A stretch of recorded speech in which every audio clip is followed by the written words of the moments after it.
Hello student, last ಸೆಷನಲ್ಲಿ third unit start ಮಾಡಿದ್ದೆ D C motors. ಆ ಥರ್ಡ್ ಯೂನಿಟಲ್ಲಿ ನಾನು ಲಾಸ್ಟ್ ಸೆಷನಲ್ಲಿ 3 ಟಾಪಿಕ್ಸ್ ಕವರ್ ಮಾಡಿದ್ದೀನಿ. ಆ 3 ಟಾಪಿಕ್ಸ್ ಬ್ರೀಫಾಗಿ ಯೂಸ್ ಸ್ಟಾರ್ಟ್ ಆಗಿ ಮುಂಚೆ ಸ್ವಲ್ಪ ಬ್ರೀಫಾಗಿ ಹೇಳ್ತೀನಿ. ಯಾವ ಟಾಪಿಕ್ಸು ಅಂದರೆ definition of D C motor means basics of D C motor, working principle of D C motor and comparison between the D C motor and D C generator. ಈ 3 topics ನಾವು last ಸೆಷನಲ್ಲಿ cover ಮಾಡಿದ್ವಿ. So ನಾನು ಈ 3 topics ನಿಮಗೆ ಅರ್ಥ ಇದೆ ಅಂತ ಅಂದ್ಕೊಂಡಿರ್ತೀನಿ. So D C motor ಏನು ಹೇಳುತ್ತೆ? The D C motor it is A electrical machine. It converts electrical energy into mechanical energy. ಇದು ಡೆಫಿನೇಷನ್ ಡಿ ಸಿ ಮೋಟರ್ದು. ವರ್ಕಿಂಗ್ ಪ್ರಿನ್ಸಿಪಲ್ ಏನು ಹೇಳುತ್ತೆ ಅಂದರೆ, whenever the current carrying conductor placed in a magnetic field, it experiences mechanical force on the current carrying conductor. ಅರ್ಥ, ಒಂದು current ಇರುವಂಥ coil conductor ತಗೊಂಡೋಗ್ಬಿಟ್ಟು magnetic ಫೀಲ್ಡಲ್ಲಿ ಇಟ್ಟಾಗ ನಮಗೆ ಏನಾಗುತ್ತೆ, ಆ ಕಾಯಿಲಲ್ಲಿ ನಮಗೆ ಮೆಕ್ಯಾನಿಕಲ್ ಫೋರ್ಸ್ ಕ್ರಿಯೇಟ್ ಆಗುತ್ತೆ. ಓಕೆ, ಇದು working principle of the D C motor. Construction wise ಹೇಳಬೇಕಾದ್ರೆ ಈ generator and D C motor both are same. ನಮಗೆ ಇಲ್ಲಿ ಕರೆಂಟ್ ಕ್ಯಾರಿಂಗ್ ಕಂಡಕ್ಟರ್ ಯಾವ್ದಾಗುತ್ತದೆ? ಆರ್ಮೇಚರ್. ಓಕೆ, ಆರ್ಮೇಚರಲ್ಲಿ ಆರ್ಮೇಚರ್ ಸ್ಲಾಟ್ಸ್ ಇರುತ್ತೆ, ಅಲ್ಲಿ ಆರ್ಮೇಚರ್ ಕಂಡಕ್ಟರ್ಸ್ ಇರುತ್ತೆ. ನಾವು ಈ ಆರ್ಮೇಚರ್ ಕಂಡಕ್ಟರ್ಗೆ ಎಕ್ಸ್ಟರ್ನಲ್ ಸಪ್ಲೈನ ನಾವು ಕೊಡ್ತೀವಿ.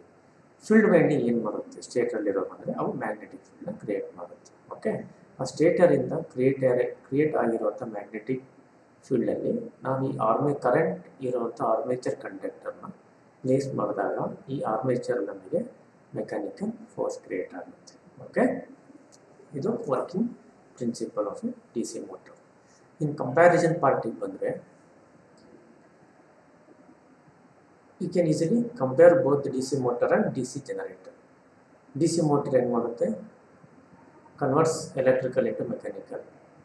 D C generator converts mechanical into electrical. Okay, that is a very easy differentiation comparison ಮಾಡಲಿಕ್ಕೆ. ಆ್ಯಕ್ಚುಯಲ್ ಕಂಪ್ಯಾರಿಸನ್ ಅಂದರೆ ನಾವು ಮೋಟರ್ ಆ್ಯಕ್ಷನ್ ಮೇಲೆ ಕಂಪೇರ್ ಮಾಡಬೇಕು. ಓಕೆ, ಮೋಟರ್ ಆ್ಯಕ್ಷನ್ ಅಂದರೆ ಏನು, ಜನರೇಟರ್ ಆ್ಯಕ್ಷನ್ ಅಂದರೆ ಏನು ಅಂತ ಹೇಳ್ಬಿಟ್ಟು.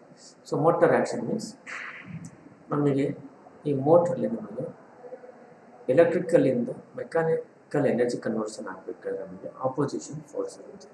ಅದು ಆಪೋಸಿಷನ್ ಫೋರ್ಸ್ ಯಾವುದು ಅಂದರೆ back E M F. Okay, ಈ ಬ್ಯಾಕ್ ಇ ಎಮ್ ಎಫ್ ಇರೋದ್ರಿಂದ ನಮಗೆ ಎಲೆಕ್ಟ್ರಿಕಲ್ ಎನರ್ಜಿ ಇಂಟು ಮೆಕ್ಯಾನಿಕಲ್ ಎನರ್ಜಿಗೆ ಕನ್ವರ್ಷನ್ ಆಗುತ್ತೆ. ಇನ್ ಕೇಸ್ ಡಿ ಸಿ ಜನರೇಟರಲ್ಲಿ magnetic drag it is opposition force. Last ಕ್ಲಾಸಲ್ಲಿ ಹೇಳಿದ್ದೀನಿ ಮ್ಯಾಗ್ನೆಟಿಕ್ ಡ್ರ್ಯಾಗ್ ಅಂದರೆ ಏನಿದೆ ಕ್ರಿಯೇಟ್ ಆಗಿರುತ್ತೆ. ಇದು ಯಾವುದಕ್ಕೆ ಆಪೋಸ್ ಮಾಡುತ್ತೆ ಅಂತೇಳಿ. ಈ magnetic drag opposes it is on opposition force. Okay, ಈ ಮ್ಯಾಗ್ನೆಟಿಕ್ ಡ್ರ್ಯಾಗ್ ಪ್ರೆಸೆಂಟ್ ಆಗಿರೋದನ್ನೇ ನಮಗೆ ಮೆಕ್ಯಾನಿಕಲ್ ಎನರ್ಜಿಯಿಂದ ಎಲೆಕ್ಟ್ರಿಕಲ್ ಎನರ್ಜಿ ಆಗುತ್ತೆ. ರೈಟ್, ದೀಸ್ 3 ಟಾಪಿಕ್ಸ್ ನಾವು ಕವರ್ ಮಾಡಿದ್ವಿ. ಯಾವ್ಯಾವು? The definition of the D C motor, working principle of D C motor and comparison between D C motor and D C generator. Okay, ಈ 3 topics ನಾನು cover ಮಾಡಿದ್ದೀನಿ. ಅದರ related multiple choice questions ಕೂಡ ನಾನು ನೋಟ್ಸಲ್ಲಿ add ಮಾಡಿದ್ದೀನಿ. Okay, so ಇವತ್ತಿನ ಸೆಷನಲ್ಲಿ ನಾನು ನಿಮಗೆ ಬ್ಯಾಕ್ ಇ ಎಮ್ ಎಫ್ ಅಂದರೆ ಏನು, ಅದರ ಸಿಗ್ನಿಫಿಕೆನ್ಸ್ ಏನೇನು ಬರುತ್ತೆ, ಆ್ಯಂಡ್ ಇವತ್ತು ವೋಲ್ಟೇಜ್ ಇಕ್ವೇಷನ್ ಡೆರಿವೇಷನ್ ಮಾಡೋಣ ಡಿ ಸಿ ಮೋಟರ್. ಓಕೆ, ಈ 3 ಟಾಪಿಕ್ಸ್ನ ಇವತ್ತು ಕವರ್ ಮಾಡಿ ಅದ್ರ ರಿಲೇಟೆಡ್ ಸಮ್ ಮಲ್ಟಿಪಲ್ ಚಾಯ್ಸ್ ಕ್ವೆಶ್ಚನ್ಸು ಕೂಡ ಸ್ಲೈಡ್ಸಲ್ಲಿ ಲಾಸ್ಟಲ್ಲಿ ಆ್ಯಡ್ ಮಾಡಿದ್ದೀನಿ. ಅದು ಅವನು ಕೂಡ ಡಿಸ್ಕಷನ್ ಮಾಡಿ ಅದರ ಸೊಲ್ಯೂಷನ್ಸ್ ಕೂಡ ನಾನು ನಿಮಗೆ ಇವತ್ತು ಕೊಡ್ತೀನಿ.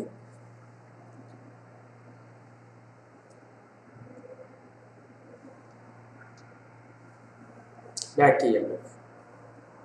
When the armature winding of a DC motor starts rotating in the magnetic field produced by the field winding. See, when the armature winding of a DC motor, the armature winding armature ಇರುತ್ತೆ. ಯಾವಾಗಿದು rotation start ಮಾಡುತ್ತೆ magnetic ಫೀಲ್ಡಲ್ಲಿ, ಅವಾಗಿದು magnetic flux line cut ಮಾಡುತ್ತೆ. Okay, ಈ magnetic flux ಯಾವ್ದ್ರಿಂದ produce ಆಗಿರುತ್ತೆ ಅಂದರೆ ಸ್ಟೇಟರಲ್ಲಿರುವಂಥ field ವೈಂಡಿಂಗಿಂದ ಈ magnetic flux produce ಆಗಿರುತ್ತೆ. ಯಾವಾಗ ನಮಗೆ ಈ ಆರ್ಮೇಚರ್ ರೊಟೇಷನ್ ಆಗಿಬಿಟ್ಟು ಈ ಫ್ಲಕ್ಸ್ ಲೈನ್ಸ್ ಕಟ್ ಮಾಡಿದಾಗ ನಮಗೆ ಆ ಆರ್ಮೇಚರ್ ಕಂಡಕ್ಟರ್ ನಮಗೆ ಇ ಎಮ್ ಎಫ್ ಪ್ರೊಡ್ಯೂಸ್ ಆಗುತ್ತೆ. Okay, according to the Faraday's laws of electromagnetic ಇಂಡಕ್ಷನಿಂದ ನಮಗೆ ಈ ಆರ್ಮೇಚರ್ ವೈಂಡಿಂಗಲ್ಲಿ ನಮಗೆ back E M F produce ಆಗುತ್ತೆ.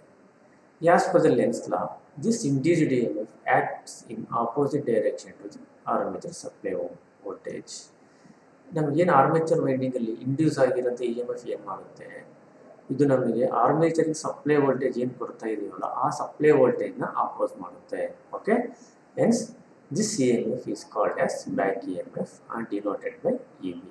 ಆದ್ದರಿಂದ ಈ ಇ ಎಮ್ ಎಫ್ನ ನಾವು ಬ್ಯಾಕ್ ಇ ಎಮ್ ಎಫ್ ಅಂತ ಕರಿತೀವಿ. It is represented or denoted by EB. Okay, when the armature starts rotating, it cuts the magnetic flux in the magnetic field. Okay, ಆವಾಗ ನಮಗೆ ಆ armature winding ಅಲ್ಲಿ E M F produce ಆಗಿ ಆ E M F ಆ supply ವೋಲ್ಟೇಜ್ನ ಆಪೋಸ್ ಮಾಡುತ್ತೆ. ಹಾಗಾಗಿ ಇದನ್ನು ಬ್ಯಾಕ್ ಇ ಎಮ್ ಎಫ್ ಅಂತ ಕರಿತೀವಿ. ಓಕೆ, ಇದು ಆಪೋಸ್ ಮಾಡೋದಂದ್ರೆ ನಾವು ಜನರೇಟರ್ ಅಂತ ಕರಿತೀವಿ. ಬಟ್ ಇನ್ ಕೇಸ್ ಮೋಟರ್ ಏನಾಗುತ್ತೆ, ಇಂಡ್ಯೂಸ್ ಆಗಿರುತ್ತೆ ಇ ಎಮ್ ಎಫ್ ಸಪ್ಲೈ ವೋಲ್ಟೇಜ್ನ ಆಪೋಸ್ ಮಾಡುತ್ತೆ. ಹಾಗಾಗಿ this EMF is called as a back EMF ಅಂತ ನಾವು ಕರಿಬಹುದು. Back EMF EB is equal to V minus IA into RA. Unit is volts. Okay, V ಅಂದರೆ it is a supply figure ಅಲ್ಲಿ ನೋಡಿ. V is a input supply voltage. Armature ಏನು ಕೊಡ್ತಾ ಇದೀವಲ್ಲ ಅದು input supply voltage V. IA ಅಂದರೆ current flowing through the armature winding. Okay, armature winding current ಹೋಗ್ತಿದೆಯಲ್ಲ ಅದನ್ನು representation ಮಾಡೋ symbol I A. R A ಅಂದರೆ armature winding resistance. Okay, E B is equal to V minus I A into product of I A R A. It is a armature ohmic drop. Okay, E B ಬೇಕಾದರೆ E B is equal to supply voltage minus ohmic drop ಏನಿದೆ ಆರ್ಮೇಚರ್ದು ಅದು subtraction ಮಾಡೋ supply ವೋಲ್ಟೇಜಲ್ಲಿ V get the value of the E B. EB is equal to 5ZNP divided by 60A. Okay. The second expression ನಮಗೆ 5ZP and A 60 is all these are constants. Finally, EB is directly proportional to the N. N ಅಂದರೆ speed of the armature.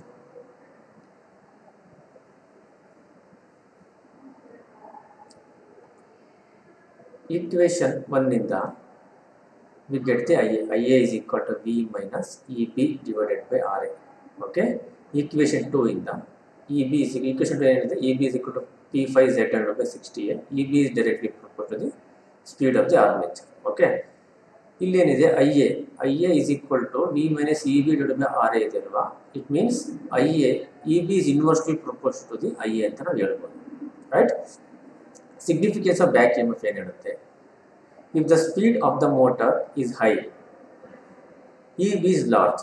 Motor speed ಜಾಸ್ತಿ ಇತ್ತು ಅಂದರೆ ನಮಗೆ back E M F ಜಾಸ್ತಿ ಇರುತ್ತೆ. ಹಾಗಾಗಿ armature current I A is small. Okay, speed ಜಾಸ್ತಿ ಇದ್ದು ಆರ್ಮೇಚರ್ ಕೂಡ ಜಾಸ್ತಿ ಇರುತ್ತೆ, ಅವಾಗ ನಮಗೆ ಆರ್ಮೇಚರ್ ಕರೆಂಟು ಕಡಿಮೆ ಇರುತ್ತೆ. If the speed is less, E B is less. Okay, because ಯಾಕೆ E B is directly proportional to the N. Speed ಜಾಸ್ತಿ ಆದರೆ ಇ ಬಿ ಜಾಸ್ತಿ ಆಗುತ್ತೆ, ಸ್ಪೀಡ್ ಕಡಿಮೆ ಆದರೆ ಇ ಬಿ ಕಡಿಮೆ ಆಗುತ್ತೆ. ರೈಟ್. ಕರೆಂಟ್ ಯಾಕೆ ಇ ಬಿ ಜಾಸ್ತಿ ಆದರೆ ಕರೆಂಟ್ ಕಡಿಮೆ ಆಗುತ್ತೆ, because E B is inversely proportional to the I A. Right. If the speed is less, E B is less, it's a larger current I A to flow through the armature which develops the motor torque. Okay, this is second case. First case ಏನಾಗುತ್ತೆ, speed ಜಾಸ್ತಿ ಇರುತ್ತೆ, second ಕೇಸಲ್ಲಿ speed less ಇರುತ್ತೆ. Right. The presence of back E M F makes the motor is a self regulating machines. Right. ಈ 3 points ನಾನು ನಿಮಗೆ illustration ಮಾಡೋಣ ಇವಾಗ. ಇನ್ನು motor is running on no load, ನಮಗೆ ಯಾವುದು ಲೋಡ್ ಇಲ್ಲ ಮೋಟ್ರಲ್ಲಿ. ಓಕೆ, ಅವಾಗ ಏನು ಬೇಕಾಗುತ್ತೆ ನಮಗೆ, we need only small torque to overcome friction and windage losses. Okay, ಮೋಟರ್ದು friction and windage losses overcome ಮಾಡಲಿಕ್ಕೆ we need only small torque, because we are not connected any load to our motor shaft. Armature current IA is small. Okay, if the motor is running on no load,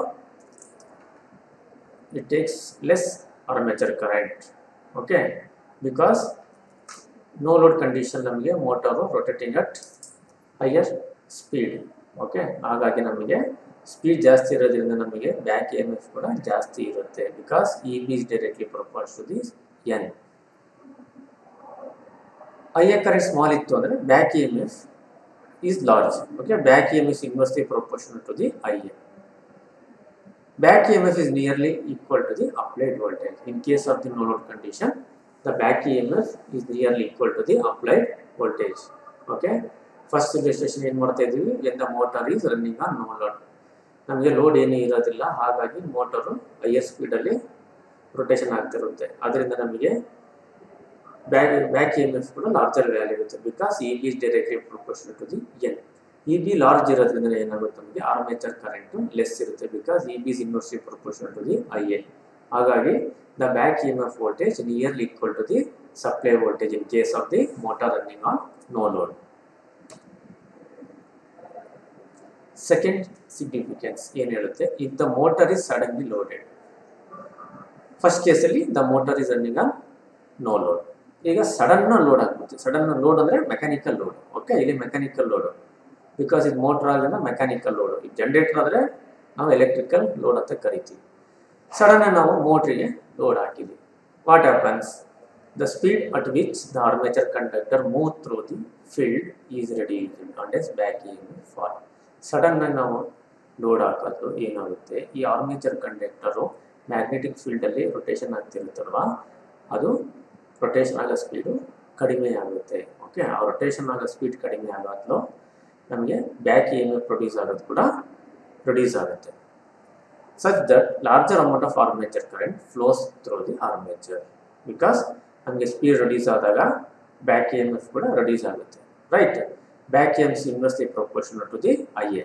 back EMF ನಮಗೆ reduce ಆದ ಕೂಡಲೇ the armature current increase ಆಗುತ್ತೆ. Okay, the motor will stop slowing down when the armature current is just sufficient to produce the increased torque required by the load.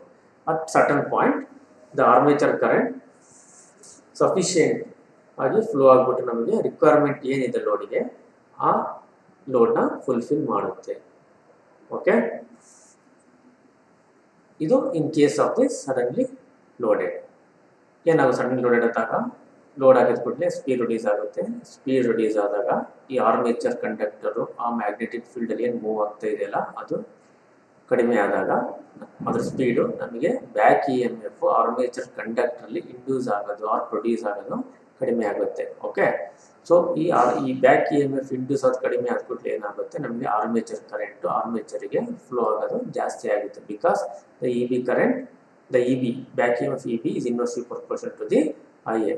Right, ಈ increased amount of ಏನಿದೆ armature current, this is sufficient ಆಗಿರುತ್ತೆ. ನಮಗೆ ಏನು sudden load ಆದ requirement torque ಬೇಕಾಗಿರುತ್ತಲ್ಲ, ಆ ಟಾರ್ಕ್ನ ಇಲ್ಲಿ larger amount of IA current flow ಆಗ್ಬಿಟ್ಟು ಅದನ್ನು ಫುಲ್ಫಿಲ್ ಮಾಡುತ್ತೆ. Okay, this is in the case of the suddenly loaded ಕಂಡೀಷನಲ್ಲಿ ಆಗುವಂಥ changes. Third case,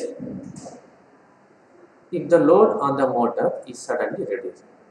first case ನಾವು ಲೋಡ್ ಇರಲಿಲ್ಲ, means no load. Second suddenly loaded. Third ಕೇಸಲ್ಲಿ ಲೋಡ್ ಇದೆ, ಅದನ್ನು ನಾವು ಸಡನ್ನಾಗಿ ರೆಡ್ಯೂಸ್ ಮಾಡ್ತೀವಿ. ಓಕೆ, ರೆಡ್ಯೂಸ್ ಮಾಡಿದಾಗ ಏನಾಗುತ್ತೆ ಅಂದರೆ ಡ್ರೈವಿಂಗ್ ಟಾರ್ಕ್ ಇನ್ನತೆ ಬಟ್ ಆರ್ಮೇಚರ್ ಟಾರ್ಕ್ ಏನು ಡೆವಲಪ್ ಆಗಿದೆಯಲ್ಲ ಅದು becomes more then the load torque. Load side ನಾವು ರಿಮೂವ್ ಸ್ವಲ್ಪ ರೆಡ್ಯೂಸ್ ಮಾಡಿದ್ದೀವಿ, ಅವು ಏನಾಗುತ್ತೆ ಡ್ರೈವಿಂಗ್ ಟಾರ್ಕ್ ಆಟೋಮೆಟಿಕ್ಲಿ ಜಾಸ್ತಿ ಆಗಿರುತ್ತೆ, ಬಿಕಾಸ್ ಒಂದು ಸರ್ಟನ್ ಲೋಡ್ ಕಂಡೀಷನಲ್ಲಿ ಅವ್ರು ಇದಕ್ಕೆ ಏನು ಲೋಡ್ ಬೇಕಾಗಿರುತ್ತೆ ಟಾರ್ಕು, ಆ ಲೋಡ್ ಟಾರ್ಕ್ ನಮ್ಗೆ ಡ್ರೈವಿಂಗ್ ಟಾರ್ಕು ಸಪ್ಲೈ ಮಾಡ್ತಾ ಇರುತ್ತೆ. ಸಡನ್ಲಿ ಲೋಡ್ ಟಾರ್ಕ್ ರೆಡ್ಯೂಸ್ ಆದಾಗ ಏನಾಗುತ್ತೆ, ಸಡನ್ಲಿ ಡ್ರೈವಿಂಗ್ ಟಾರ್ಕ್ ರೆಡ್ಯೂಸ್ ಆಗಲಿ ಟೇಕ್ ಸಮ್ ಟೈಮ್ ಅಲ್ವಾ, ಹಾಗಾಗಿ the driving torque becomes more then the load torque. Second case ಏನಾಗುತ್ತೆ, ರೆಡ್ಯೂಸ್ ಆದಾಗ ಮೋಟರ್ ಸ್ಪೀಡ್ ಜಾಸ್ತಿ ಆಗುತ್ತೆ, automatically speed back EMF increase ಆಗುತ್ತೆ. EB directly proportional to the N, so that motor speed increase ಆದ್ಬಿಟ್ಲೆ back EMF ಕೂಡ increase ಆಗುತ್ತೆ. Automatically ಇನ್ನೊಂದು ಏನಾಗುತ್ತೆ, IA is reduced because EB is inversely proportional to the IA. Armature developed torque decreases and at some point becomes equal to the load torque. Right? ನಮಗೆ ಯಾವಾಗ armature current ಆರ್ಮೇಚರ್ಗೆ ಹೋಗಿ flow ಆಗುತ್ತಲ್ವ, flow ಆಗ್ತಿದೆಯಲ್ಲ ಅದು decrease ಆದಾಗ ನಮಗೆ low torque ಎಷ್ಟು requirement ಇದೆಯೋ ಅಷ್ಟು requirement torque ನಮಗೆ ಪ್ರೊಡ್ಯೂಸ್ ಮಾಡುತ್ತೆ. And motor start rotating uniformly at this new slightly increased speed. Speed. Okay, first ಕೇಸಲ್ಲಿ ಏನಾಯಿತು, no load condition, suddenly loaded and suddenly reduced. So no load ಕಂಡೀಷನಲ್ಲಿ speed ಜಾಸ್ತಿ ಆಯಿತು, ಬ್ಯಾಕ್ ಇ ಎಮ್ ಎಫ್ ಕೂಡ ಜಾಸ್ತಿ ಆಯಿತು, armature current I A ಕೂಡ small ಇರುತ್ತೆ. ಸೆಕೆಂಡ್ ಕೇಸಲ್ಲಿ ಸಡನ್ ಲೋಡ್ ಆದಾಗ ಏನಾಯಿತು, ಸ್ಪೀಡ್ ಇನ್ಕ್ರೀಸ್ ಆಯಿತು, back E M F reduce or ಕಡಿಮೆ ಆಯಿತು, ಆರ್ಮೇಚರ್ ಕರೆಂಟ್ ಇನ್ಕ್ರೀಸ್ ಆಯಿತು.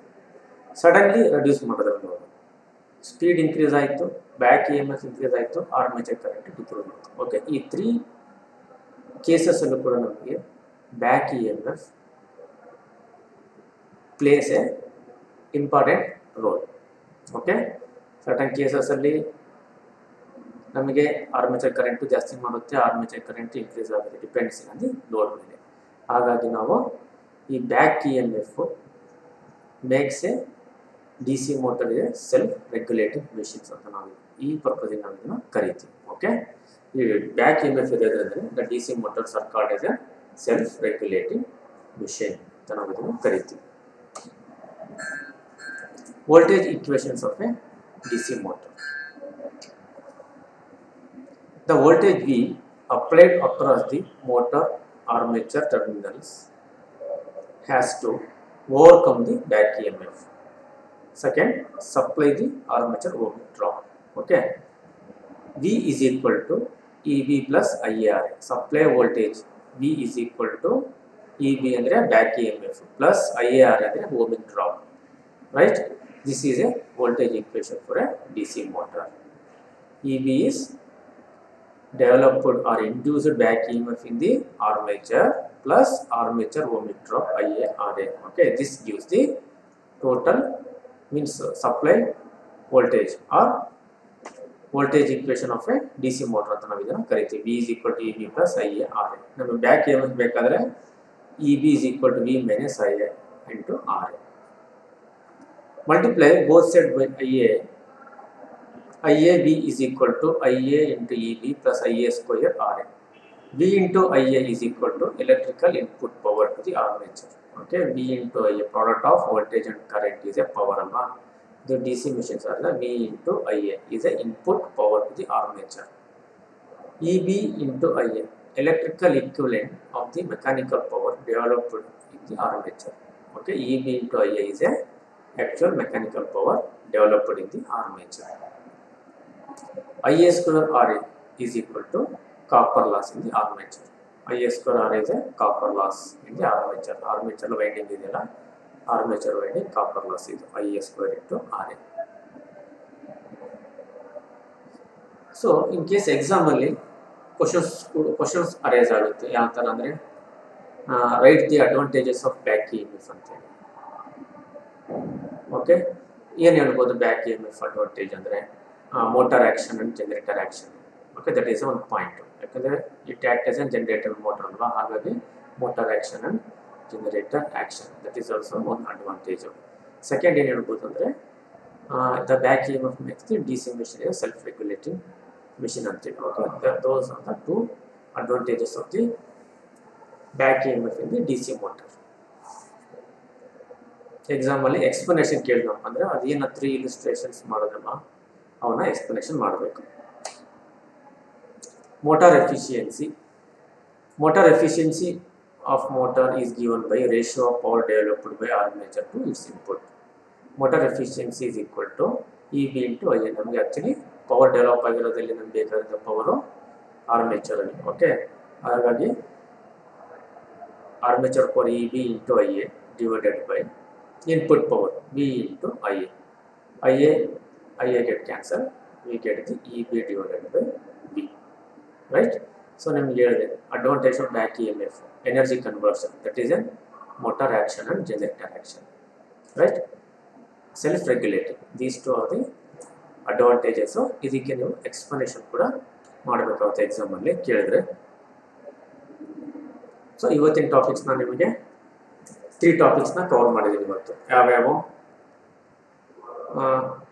Definition of the D C motor, signification of D C motor, and illustrations. No load condition ಏನಾಗುತ್ತೆ, ಸಡನ್ಲಿ ಲೋಡ್ ಆದಾಗ ಏನಾಗುತ್ತೆ, ಆ್ಯಂಡ್ ಸಡನ್ಲಿ ಲೋಡ್ ರೆಡ್ಯೂಸ್ ಆದಾಗ ಏನಾಗುತ್ತೆ ಆ ಮೂರ್ದು ಇಲಿಸ್ಟ್ರೇಷನ್ಸ್ ಇವತ್ತು ಹೇಳಿದ್ದೀನಿ. ವೋಲ್ಟೇಜ್ ಈಕ್ವೇಷನ್ ಕೂಡ ಇವತ್ತು ಮೋಟರ್ದು ಡಿರೈವ್ ಮಾಡಿದ್ದೀನಿ ಆ್ಯಂಡ್ ಅಡ್ವಾಂಟೇಜಸ್ ಕೂಡ ಹೇಳಿದ್ದೀನಿ. ಓಕೆ, ಇವತ್ತು ಈ ತ್ರೀ ಟಾಪಿಕ್ಸ್ ಇವತ್ತು ನನಗೆ ಕಂಪ್ಲೀಟ್ ಮಾಡಿದ್ದೀನಿ. ಸೊ ಈ 3 ಟಾಪಿಕ್ಸ್ ನಿಮಗೆ ಅರ್ಥ ಇದೆ ಅಂತ ಅಂದ್ಕೊಂಡಿದ್ದೀನಿ. ಈ 3 topics related some multiple choice questions ನಾನು ಪ್ರಿಪೇರ್ ಮಾಡಿದ್ದೀನಿ. ಅದರದ್ದು ಸೊಲ್ಯೂಷನ್ಸ್ ಕೂಡ ಮೆನ್ಷನ್ ಮಾಡಿದ್ದೀನಿ. ಓಕೆ, ಅದ್ರ ಬಗ್ಗೆ ಇವಾಗ ಡಿಸ್ಕಸ್ ಮಾಡೋಣ.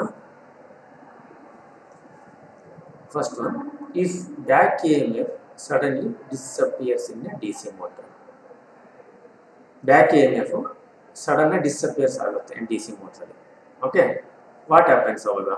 ಫಸ್ಟ್ ಏನು ಕೇಳಿದ್ದಾರೆ, ಏನು ಹೇಳ್ತಿದ್ದಾರೆ ಅಂದರೆ motor works as a generator. Second case motor will stop, windings will burn due to high armature current, nothing will happen. Okay, answer is C, winding will burn due to high armature current because EB is inversely proportional to the armature current. ಹಾಗಾಗಿ ನಮಗೆ ಯಾವಾಗ ನಮ್ಮ back EMF disappears ಆಗುತ್ತೋ the armature current will be very high. Okay, second question, in a DC motor the ratio of back EMF to supply voltage is known as efficiency, speed, losses, voltage ratio. The ratio of back EMF to supply voltage EB divided by V, that is a efficiency or mechanical efficiency ಅಂತ ಕರಿತೀವಿ. Okay, last ಅಲ್ಲಿ derive ಮಾಡಿದ್ರೆ ಅಲ್ಲಿದೆ ಇದು.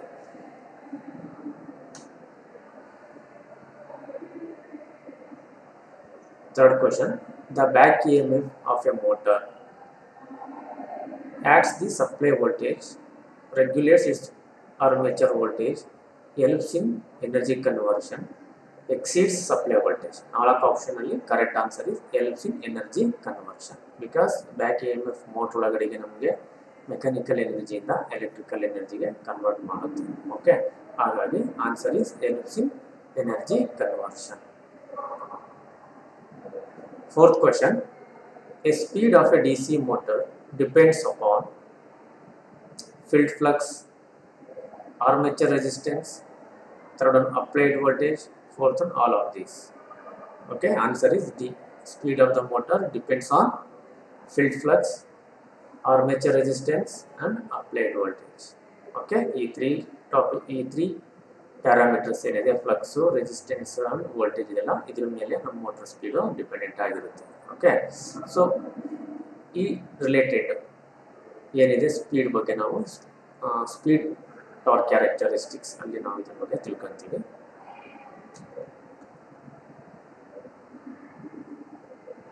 The value of back EMF in a DC motor is maximum. Okay, at what condition? No load, full load, suddenly load removed, half load. The value of back EMF is maximum only under no load conditions. Okay, no load condition ಅಂದ್ರೆ ನಮ್ಮ mechanical load ಹಾಕಿರೋದಿಲ್ಲ, just motor ನಮ್ಮ rotation start ಆಗಿರುತ್ತೆ, rotate ಆಗ್ತಿರುತ್ತೆ armature certain ಅಥವಾ rated ಸ್ಪೀಡಲ್ಲಿ. ಆ ಸ್ಪೀಡಲ್ಲಿ ನಮಗೆ back EMF maximum value ಇರುತ್ತೆ. The speed of a DC motor is N is directly proportional to flux per pole, inversely proportional flux per pole, inversely proportional to applied voltage,